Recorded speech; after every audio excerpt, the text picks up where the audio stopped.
நாம் பாடும் பாட்டை தினம் கேட்கும் சிலைகளும் தலை ஆட்டுமல்லோ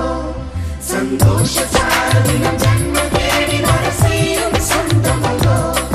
நாம் பாடும் பாட்டை தினம் கேட்கும் சிலைகளும் தலை ஆட்டுமல்லோ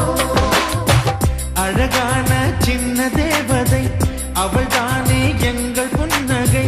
நாள்தோறும் இங்கு பண்டிகை நம் வானில் வான வேடிக்கை இதுபோல சொந்தம் தந்ததான் இறைவா நன்றி சொல்கிறோம் உனக்கேதும் சோகம் தோன்றினால் இங்கே வா இன்பம் தருகிறோம் சரவே